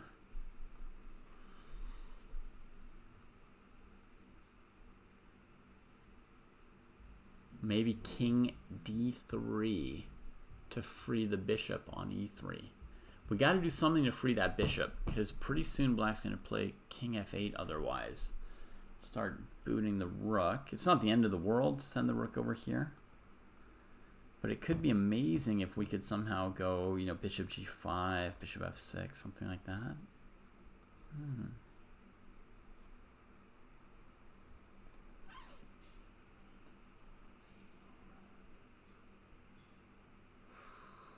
I kind of like playing rook c5 to put my king on its ideal square, right? Instead of on d3 where it's a light square and on the file with the rook. Rook c5 and then king f8. We have to back off. Then we bring our king. I mean, we still have our pawn, we're backing off, but with our pawn, we're putting all the pieces on the best square. So that's my instinct for white. Let's put all the pieces on the best squares we can, instead of trying to keep the rook on e7 with bishop g5. Why is the rook better on e7 than b7 anyway, David? You just don't like retreating, man. Sometimes it's good to just back off, get some room for the rook. So rook c5, yes. Right on, Rachel. Right on. It's great seeing Rachel turning into an endgame player very, very rapidly. I feel like before we started sparring between her and Anushka, and before she started reading 100 Endgames You Must Know with Anushka, I think just maybe two months ago or so, Rachel probably had very limited endgame exposure. You have to remember, folks, not only was it like not the first part of the game that she studied, she's a pretty new player, and she plays in a very aggressive tactical style. So when you look at her tournament games, she's had maybe one end game per tournament when she plays. So very, very little experience. And I think she's making up with it with a lot of online games she's played, right? She's built up some experience there, probably. Because she does have some decent sense for, the ebb and flow and where to put the pieces. Fighting for positioning little by little with all the pieces. This rook c5 move is a nice one.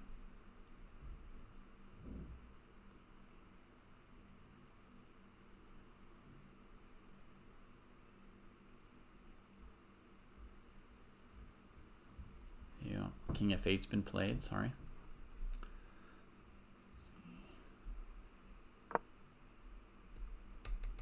So here it's going to be between rook b7 and rook a7.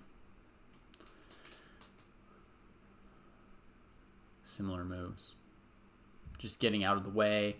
One of them you're on the b file, the other you're on the a file, which also kind of stops black from using the b file because their bishop on b3 gets stuck defending the a pawn. I don't think there's a huge evaluation difference probably between those two moves. Rachel's getting a little bit low on time here, and there's a long way to go in this endgame. You know, she's holding on to her extra pawn, she's holding on to her position, but she needs to save some time for like the breakthrough plan, not for, you know, choosing what square to put this rook on. You know, it's just rook e5 f6 looks kind of dumb. So if you're choosing between b7 and a7, that's the kind of choice you don't want to agonize over.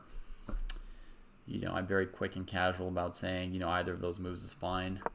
And that was 1 minute and 30 seconds. You know, she wants that to be more like 10 or 15 seconds with the time control they're playing here. And with the 5 minutes she has left, or she had 7 minutes left to finish this game, because it's going to be a difficult one.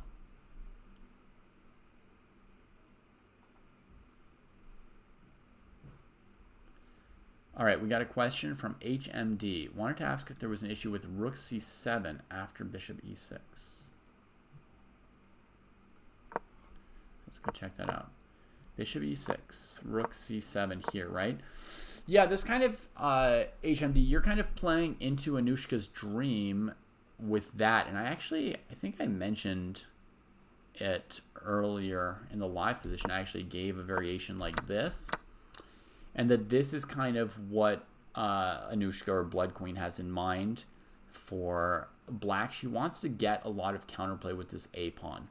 So given that this c pawn is a bit of a weakness and this a pawn is a potential big strength, trading these two pawns for white is not desirable. So doing some version of, you know, rook c1, bishop a2, rook c6, or rook c7, bishop a2, rook a1 could be maybe maybe specifically the variation you're kind of asking about. Could look like this, this, this. This is not generally desirable for for white, because you're creating such a strong counterplay for the opponent. I mean, look, here's like a weird point. Black could go rook here, rook here, rook here, and just go after c2, right? And immediately very active for black. The endgame's a draw, despite white being up a pawn. So part of white's play is based on this c6 pawn being a weak pawn. When your opponent has a weak pawn, that's really an important part of your strategy. You don't want to trade that pawn.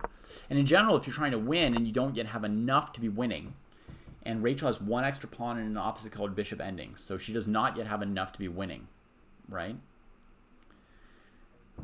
She doesn't yet have enough to be winning. When you don't yet have a big enough advantage to be winning, then you want to keep more pawns on the board more often. But especially this is like our target weakness. We're trying to make black suffer around it, right? See there, it's isolated it, and black's defending it with their rook, which means white's rook is better placed than black's rook. And what do we owe this difference in activity to? 100% to the weakness of that pawn. That's what's giving us the better rook, you know? Okay, h5. Throws in a check. h5 is a good move by Anushka, by the way, here. Good defensive move. If white were allowed to, white would like to play g4, stopping h5, and then h4, h5, looking to create a second weakness on the king side. For sure, that's a huge plan for Rachel if given time, and Anushka found the moment to prevent it. So we get this. Now the pawn on d4 gets defended by the king, going to its best square. Yes, yes, yes.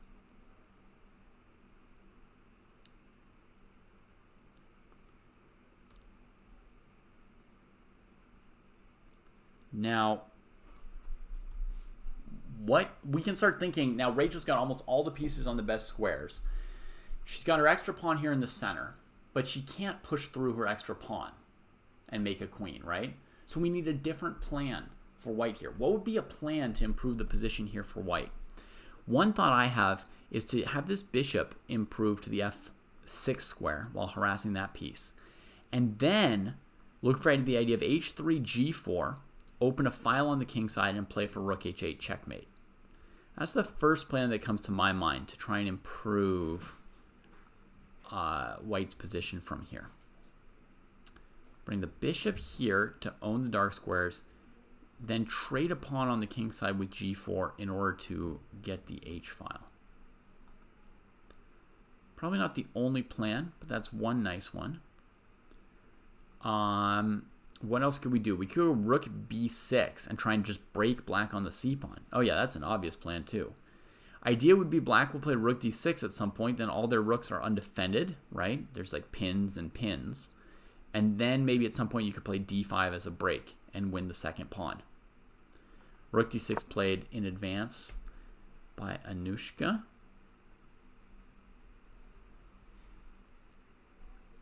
I think I know. She wants to defend this pawn here and potentially vacate this rook from here. We'll see. We'll see. Definitely a major suffering position for black. Because you're kind of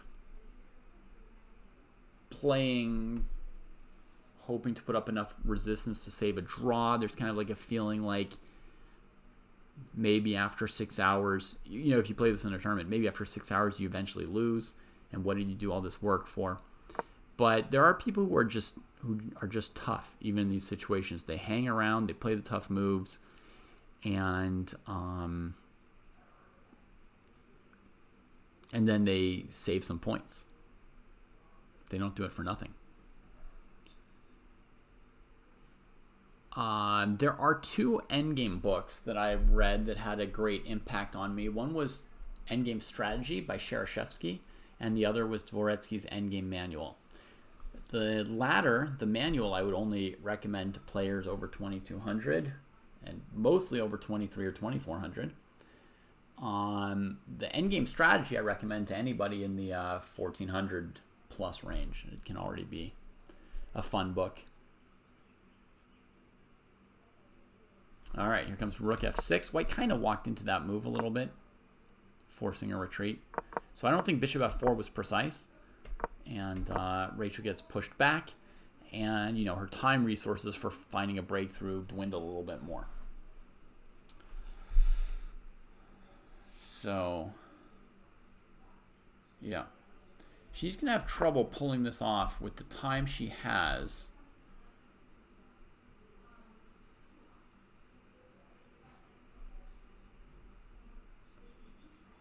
Yeah. Trying to play such a tough endgame with 3 minutes while chatting. It's definitely getting hard.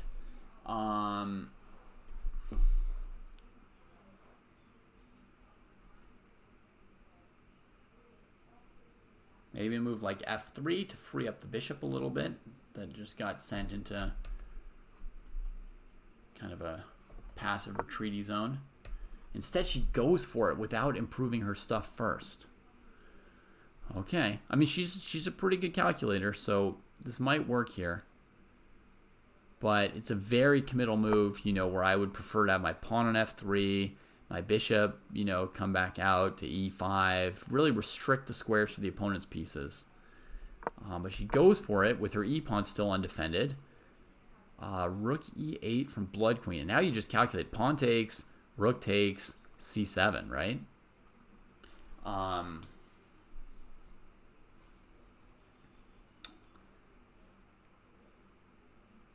D takes c6, rook takes e4, c7. This is just a straight up calculation here, right? The bishop on e3 and the pawn on f2 are still holding each other together. Takes, takes, push. Looks winning. Rachel goes for bishop d4 instead, taking the rook. Will Anushka's poker face hold up to that? Probably. Oof. I mean, I assume winning the rook also wins. I don't know that anything wins harder than pawn takes and just queening. Bishop d4, okay. That's why Rachel went for d5 here, with stuff still dangling on both sides. She knew she had a secondary threat here with bishop d4. Takes, takes, takes. And we get first If blood. I should have resigned like a long time ago, so I apologize. I was just grieving my pawn. Oh, no, I would have told you to resign if I thought you should have. You're good. Yeah, Oh, okay. I don't think you should have. Yeah. I felt like I was pretty dead. I also suspect that position is long-term dead, like you. Um, Uh-huh. and it makes it one of the hardest positions to defend in a tournament because you know that you might be playing for 3-4 hours and then at the end you get nothing for all your work. But you can save it occasionally if you're tough enough to keep playing, and you were tough enough to keep playing, so that's good. It definitely requires a lot of skill for white, and Rachel was getting low on time. She was down to 2-3 minutes, and I don't know that she had a plan for winning until she found the tactics with d5 bishop d4. Rachel, had you worked out like a certain winning method, or were you still building? Um, I mean, I just, I guess like when I played a3 bishop b3, I figured that like the a3 pawn is really really hard to get rid of, if not impossible to get rid of. So then I was like, okay, I can just focus on trying to get the c pawn or just like putting pressure on the c pawn. Mm-hmm. And then yeah, just some kind of like d with like break with the d pawn and like just pressuring the weak c pawn. But that was like the scope of the plan. Okay, so you're getting pretty close to having an idea Yeah. how you're going to win the game. If we go back like 4 or 5 moves,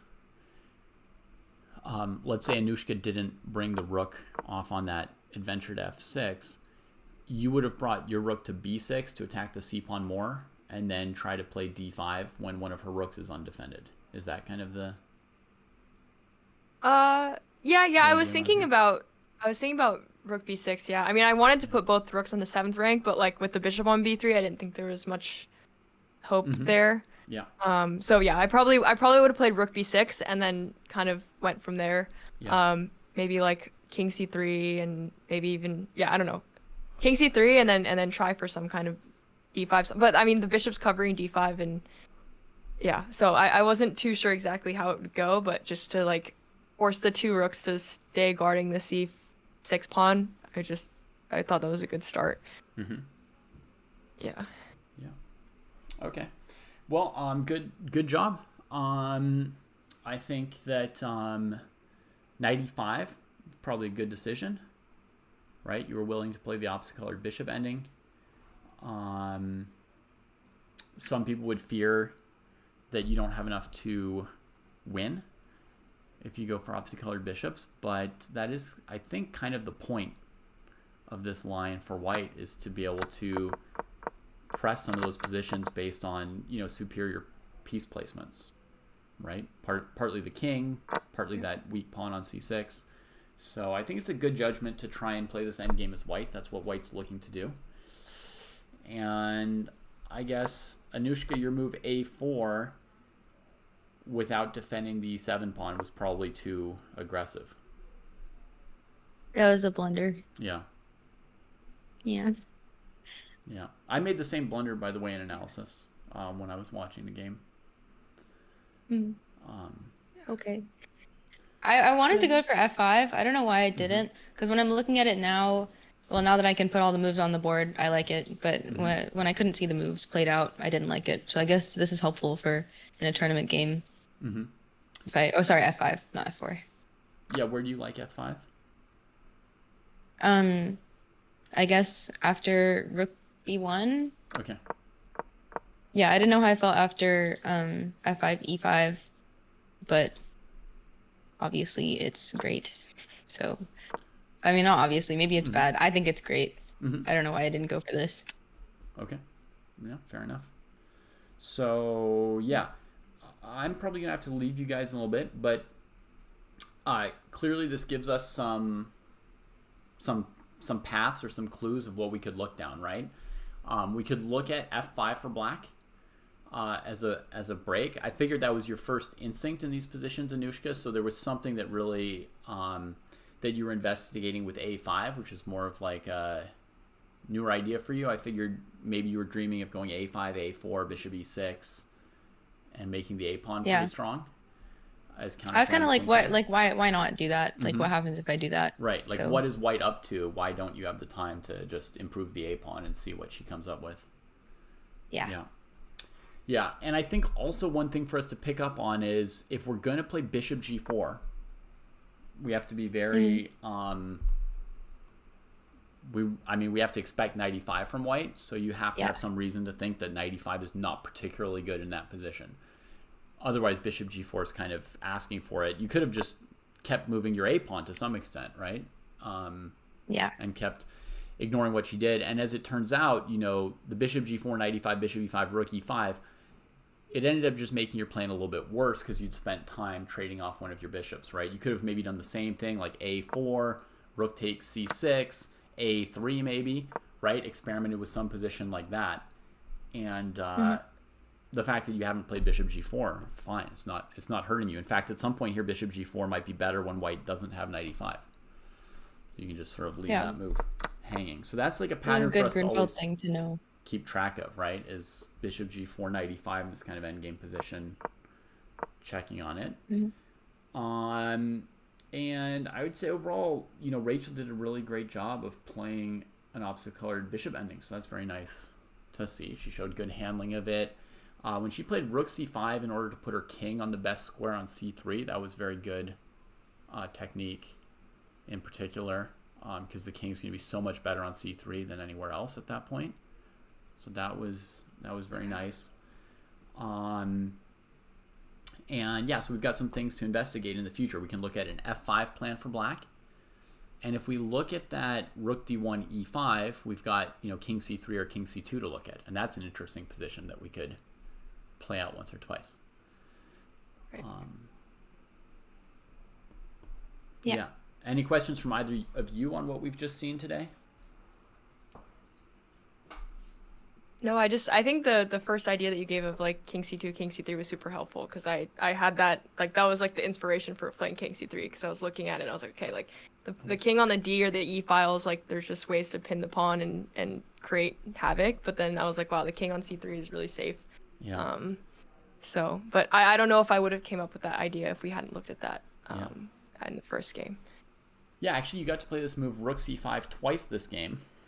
And one of the points of the rook c5 move, both times you played it, one of the points of it is to be able to bring the king up to c3 without blocking the rook on c1. It was first your first rook, and then your second rook went through the same route because the other one had already gone c1, c5, e5, e7, right? And then the second one followed rook c1, rook c5. Yeah. Sometimes I felt this e5. Yeah. Sorry, what were you saying? I was going to say sometimes the king has to get in the way of the rooks because it just has to go to that square already, but rook c5 is trying to get an even better version of it. Yeah. No, I was really happy to put I felt like c5 was a really nice square for the rook, and I didn't want her to have c5 or to be able to play c5 with the pawn at some point. So just blockade. Yeah. Yeah. Cool. All right. Well, if you've got some more training time, you obviously have a position that you could play a couple more times, right? Normally, you would want to get 4 to 6 games with this position, especially since you're playing between rook d1, rook c5, or whatever. I don't have time for 6 games today. Sorry. But, and again, you could try varying the time control as you like, right? You could play faster to get some more experience, or you could put on a 30-second increment and 1 or 2 minutes to get sort of a, real tournament condition feel. Okay. So you can play around with that depending on how much time you have and how many reps you're trying to get. And again, it's fine. Whatever you don't do, it's fine, right? You don't have to get to everything. You don't have to know everything about this position. But everything we're doing is just giving us a couple more weapons for the future. Yeah. No, this king c3 idea is definitely a huge weapon that I will have in the back of my mind in the tournament. So, yeah. Thank you for that. Cool. All right. I will kick off then. Either of you going to stay on? Yeah, I'm down to keep I'm down playing. to spar it. Yeah, like maybe like 2 more times, one each color, and then we can figure out a time control that works. Great. Yeah. I will head to my channel, send you all a raid, and I'll be in touch. I know I owe some instructions.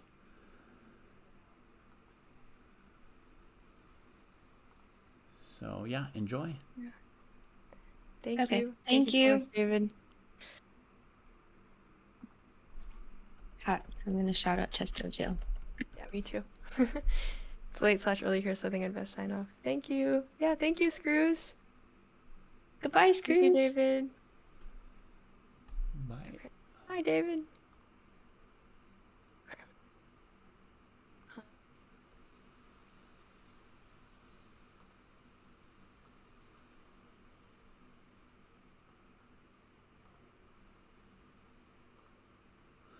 Cheers, folks. Be well.